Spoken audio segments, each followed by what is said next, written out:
like we've got 50 parts for at least 50 of them. I mean, and it's just like. And then I heard that the buyer said this same design is going to be used on a space program. Well, they want to use them. He wants to repurpose the bearing for stabilizing, I guess, in all of these.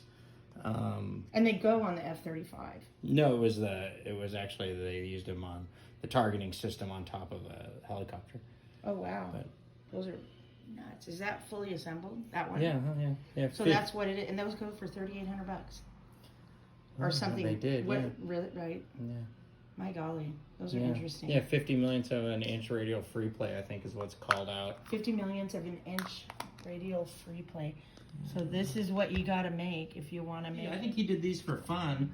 These are like a just, setup piece. Just because you could see the bearings working in there. Oh, how cool is that? You've got about what, 50 of them here? Mm-hmm. Nuts, and they're all numbered, and these are photos of them. Yeah, The final. He was very proud of these, wasn't he? The bearings that went in there, and then this is the oil that he used. That oil's like $6,000 just for this oil, right? Something like that, or some unique, crazy. Look at all these things. Oh my gosh, these are so expensive. And I know a company right now that can't get their hands on little bearings like that. And out of service after 50,000 hours or something like that, and they sent him this one back, and he had them all numbered, so he knew what the radio free play was on every piece. Wow. And this one hadn't changed at all. Like he said, we could have just cleaned it and put it back into service. There was no change in its function. Gauges and whatnot. And that's like a cleaning station, pure air. I don't know what this machine is just yet. And then, oh, by the way, I found out from a friend of mine, this cabinet right here is really desirable. Okay. Just letting you know. Yeah, the Leastas are good. Oh, you know about that too. Yeah, no, like this. I think this is another one of those flat. Oh, guys. yep. Granite inspection. Barrels. So this is pretty interesting piece.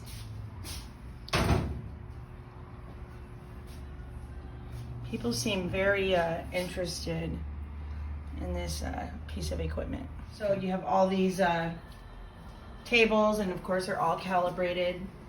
And you've got all the toolboxes, and then over here we've got these gauge pins, and then they are just, never really seen one of these before ever, with all these gauge pins. Certainly not all together, and different sizes. Meyer. A Meyer, and it's American made. Yeah. And are they? What is that? Oh, it's talking about the different sizes that this set comes with. Original inventor of the gauges. No, the bearing. Of the bearings was the inventor of Nike. The Air. A Nike Air. The cushion, the air soles, Right, like right. Which was what really put Nike on the map, is they had the air cushion sole, and like they were the only, shoes company that did that. The inventor, and he got, the man that owned this company got an award from him for his work. What's it say? Yeah. Really interesting place. Wow, you've got the manual. Yeah. That is so cool. That's old school. Look at that. All the prints and everything, the schematics for the whole machine. That's pretty cool. So this Myford is in really good shape. It's got an ID attachment. Myford right there. I'm not really sure much about how to identify the age based on these serial numbers, but there it is. Okay, and then all these cabinets are just full of scads of different tooling All and kinds of stuff. different things, that go, and who knows, right? This is just 40 years in the same location. An understanding of the type of work he was doing on these machines. Look at all those undercuts, and and then of course he was probably doing the threading on these Harding's checkers. We're going to see in a second here what nice condition this stuff is in. Man really took care of his stuff. One-man shop, never had an employee here beating everything up. He used this Myford as a bones machine, I think, from what I'm told. But the right person might know how to get it going. You got a serial number over here too. And it sort of shakes and gets Some kind of a cleaning sort of machine. Checker over here. And I had a friend stop by and personally look at this and told me this machine is in really, really good shape. In fact, there are certain things that work on this machine. My friend, who's been in the industry for 50 years, has never seen operate on these Harding chuckers. And then, oh With the wow, original so you manual. caught the original manual that comes with it. Nice. Tons, scads of tooling. You go ahead and grab that. Yeah, I won't make you get in the video. But everything works. I've actually seen this machine run. So everything's in perfect working order.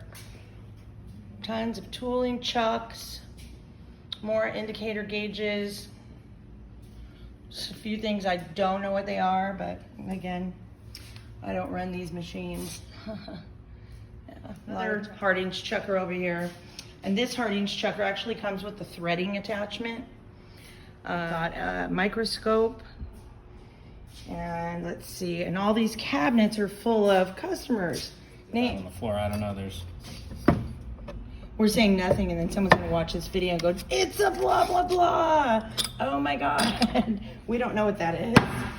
Different threading, heading attachment. We've got this old school Bridgeport mill, chrome waste in really, really nice condition. Everything is totally operational on this piece. It's just a nice little machine to have. If you have a shop and you need a mill, this is definitely the Cadillac, a Myford grinder. And you can see a serial number, Bentley, there's the serial number right there. So all these cabinets and tools and support equipment, they all come with, and look at this, we've got another manual on the little Boyer and Schultz. Magnetic chuck. Nice little grinder to have in your shop. Doesn't take up a lot of space, gets the job done. Sure, maybe the gentleman had purchased it and just hadn't had a chance to use it quite yet. OD grinder with ID capacity, so it's OD ID grinder really.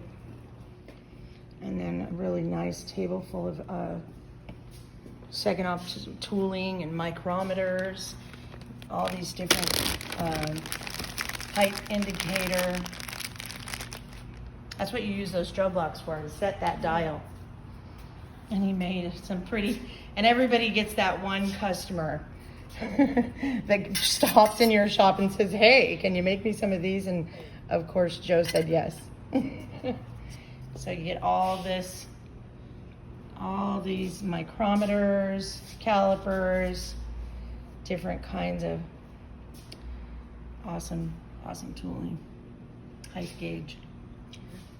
Sun and Hone, and it's got a stroke on it. A friend of mine, look at this machine, says it's in really good condition. Honing, you would definitely know what the heck that means.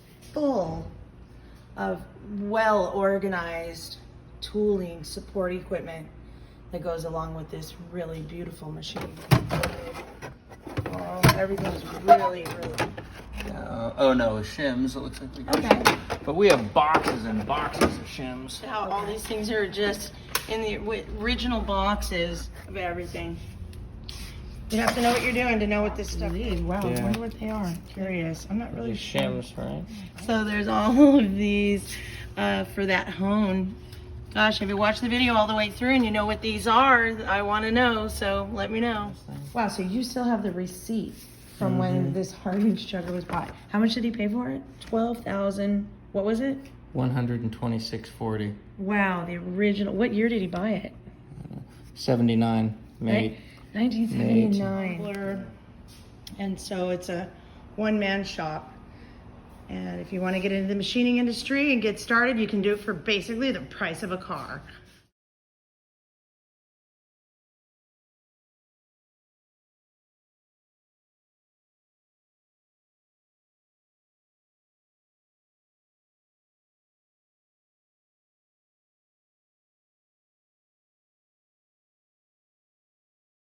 Open these boxes. A lot of this stuff is just brand new.